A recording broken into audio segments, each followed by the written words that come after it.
संसद सत्र की शुरुआत होगी तो ये गुंजाइश बताई जा रही है कि बहुत हंगामेदार होगा ये सत्र, क्योंकि मजबूत संख्या बल के आधार पर विपक्ष अपनी उपस्थिति दर्ज कराने के लिए सरकार को कई मुद्दों पर घेर सकता है।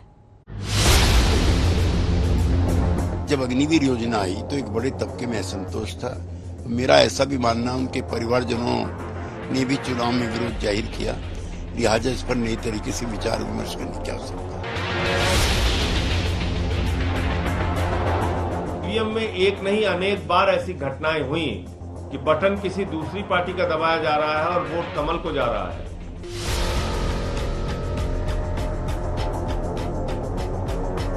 इस सरकार ने रोजगार के मुद्दे को एकदम नकारा है। संसद सत्र में राष्ट्रपति के अभिभाषण के बाद होने वाली चर्चा में संयुक्त विपक्ष सरकार के सामने कड़ी प्रश्नावली पेश करने के मूड में दिख रहा है। सरकारी पक्ष रचनात्मक बहस के साथ सहयोग की अपील कर रहा है। ये भारत का संसद है, पार्लियामेंट ऑफ इंडिया है, ये देश का सबसे बड़ा पंचायत है और यहाँ संख्या बल पर हम एक दूसरे को कुचलने का, दबाने का बात बिल्कुल नहीं करना चाहिए। लेकिन पार्लियामेंट को चलाना, संसद को चलाना, ये पक्ष विपक्ष, ऑपोजिशन रूलिंग दोनों मिलकर ही चलाना होगा और अच्छा बहस हो। डिबेट एंड डिस्कशन डेमोक्रेसी का कोर हमारा एक अहम चीज है, जिसके बिना डेमोक्रेसी नहीं चल सकता है। पेपर लीक जैसे संवेदनशील मुद्दे को लेकर मोदी सरकार पहले ही अग्नि परीक्षा के दौर से गुजर रही है, लेकिन संसद सत्र में कई और मुद्दे सरकार का इम्तिहान ले सकते हैं।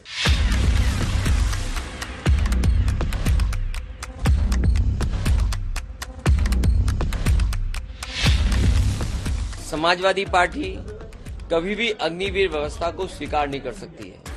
पहले लाखों में नौकरी मिलती थी फौज की, इन्होंने हजारों में कर दी है, पुणे लाखों में भर्ती होनी चाहिए। हमारा पहला काम अग्निवीर योजना को फाड़ कर कूड़ेदान में फेंकने का होगा। 100 बच्चे अग्निवीर बनते हैं तो उसमें से 25% तो सीधा सेना में परमानेंट पोस्टिंग हो जाएगी। अब जो 75% बच्चे बचे हैं, युवा बचे हैं, इनके लिए भाजपा शासित सभी राज्य सरकारों ने अपनी पुलिस फोर्स में 10% से 20% रिजर्वेशन किया है।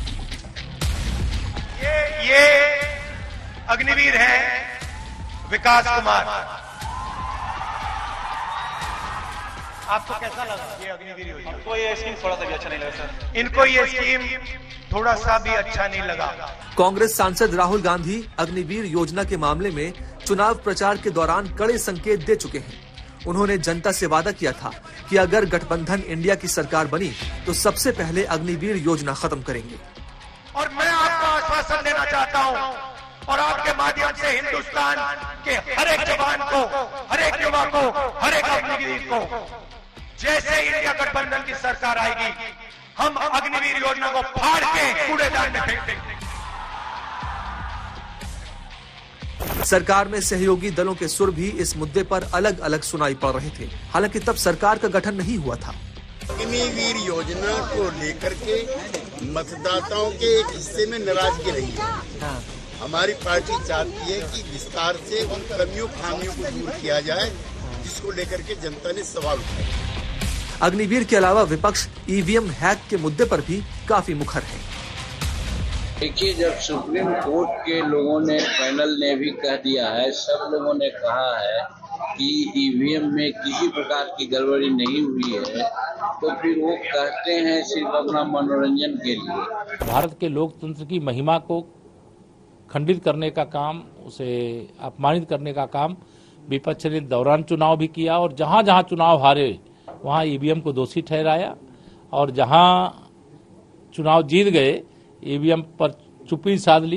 कम से कम 80 सीटें हैं देश भर में जो संदेह के घेरे में है, और अगर इसका सही ढंग से काउंटिंग हो जाएगी तो ये सरकार गिर जाएगी। देश में ऐसे कितने चुनाव क्षेत्र में इस प्रकार से जो 100 या 1000 के दायरे में हार जीत हुई है, वो सभी क्षेत्र में उस प्रकार से चुनाव के नतीजे अपने कब्जे में लेने की कोशिश हुई है।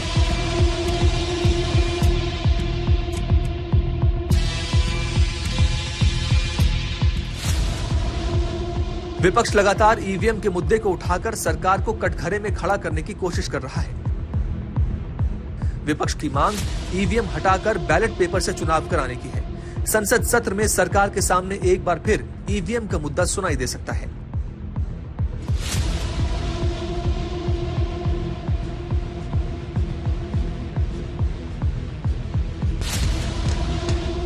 रोजगार का मुद्दा विपक्ष के लिए हमेशा मुफीद और मोदी सरकार के लिए परेशानी का कारण रहा है। नई सरकार बनते ही रोजगार के मुद्दे पर विपक्ष फिर से सरकार पर हमलावर है। पेपर लीक के मामलों ने इसे और बड़ा हथियार बना दिया है। युवाओं को ज्यादा से ज्यादा नए अवसर देना, रोजगार के मौके देना, ये एनडीए की प्राथमिकता है। नौकरी, बेरोजगारी सबसे बड़ा हम लोगों का दुश्मन है। आज भाजपा के लोग इस पे कोई चर्चा नहीं करते। 2 करोड़ हर साल उन्होंने नौकरी का वादा किया है। मोदी सरकार के पिछले 2 कार्यकाल में विपक्ष कभी इतना मजबूत नहीं था जितना अब है, बल्कि इस बार मजबूत भी है और एकजुट भी। पहला संसद सत्र मोदी सरकार के लिए चुनौतीपूर्ण रहने की पूरी संभावना है। 24 जून को संसद के नए सत्र की शुरुआत होगी। 2 दिन बाद यानी 26 तारीख को स्पीकर का चयन होगा और उसके अगले दिन राष्ट्रपति की ओर से अभिभाषण होगा। कुल मिलाकर क्या क्या होने वाला है इस पहले सत्र में, हम आपको दिखाते हैं। प्रतिष्ठा पर उन्होंने गहरी चोट पहुंचाने की कोशिश की है। ऐसा ये पहली बार तो नहीं है, तो मैं समझता हूँ ये बहुत ही दुर्भाग्यपूर्ण स्थिति है। इनके स्टेटमेंट को मैं कंडम करता हूँ। Decorum in the house and maintain order. Amit Shah ji की ओर से प्रस्ताव करता हूँ 2 बजे तक के लिए स्थगित की जाती है।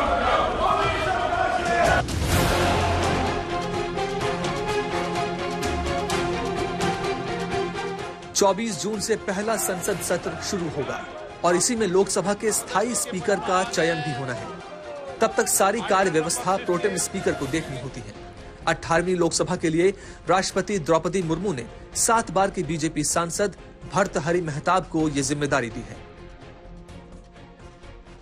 बहुत खुशी की बात है कि 7th टर्म होने के नाते मुझे प्रोटेम स्पीकर के हिसाब से चुना गया और ये एक रेस्पॉन्सिबिलिटी है तो जिसको निभाते हुए मुझे काफ़ी गर्व अनुभव करना पड़ता है। तो ये मेरे लिए काफ़ी सौभाग्य की बात है कि मुझे प्रोटेम स्पीकर चुना गया। विपक्ष भर्तृहरि के प्रोटेम स्पीकर चुने जाने को लेकर विरोध के मूड में है, लेकिन इसकी नियुक्ति का अधिकार राष्ट्रपति को होता है और महताब को उन्होंने ही प्रोटेम स्पीकर बनाया है। हम लोगों के बीच में सर्वसम्मति बन रही है। जहां तक जनता दल यू का प्रश्न है, वो किसी पद का दावेदार नहीं है। भारतीय जनता पार्टी द्वारा नामित जो भी उम्मीदवार है, हम उसका समर्थन करें। संसदीय लोकतंत्र मजबूत कैसे हो, ये जो पक्ष और विपक्ष को आप शत्रु की तरह प्रेजेंट करने का एक की परिपाटी चली है बीते 10 वर्षों में, उसका खात्मा कैसे होगा। ऐसे व्यक्ति का चयन जिसमें सबका भरोसा हो। 150 सांसद एक साथ निलंबित न कर दिए जाएं। 24 जून से 26 जून तक प्रोटेम स्पीकर लोकसभा के सांसदों को शपथ दिलाएंगे। 26 जून को नए लोकसभा स्पीकर का चयन होगा और फिर संसद की आगे की कार्रवाई उन्हें सौंप दी जाएगी।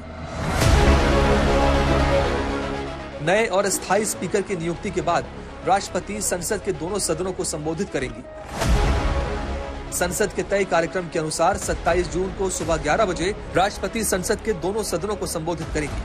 राष्ट्रपति के अभिभाषण के बाद प्रधानमंत्री मोदी धन्यवाद भाषण देंगे और अपनी सरकार के मंत्रियों से सदन का परिचय कराएंगे। प्रधानमंत्री मोदी जब राष्ट्रपति के अभिभाषण के बाद धन्यवाद दे रहे होंगे, तब विपक्ष की तरफ से सरकार के सामने कई मुद्दे उठाए जा सकते हैं, जिसके चलते सदन में सरकार को तीखे सवालों का सामना करना पड़ सकता है।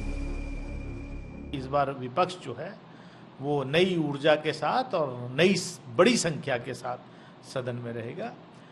जिस तरीके से भाजपा के एक सांसद का रवैया रहा कोर्ट पर और उस पर कोई कार्रवाई नहीं हुई, या 146 सांसदों का निलंबन करके भारतीय न्याय संहिता का कानून पास करा लिया गया, ये सब इस पर पुनर्विचार करना चाहिए सरकार को।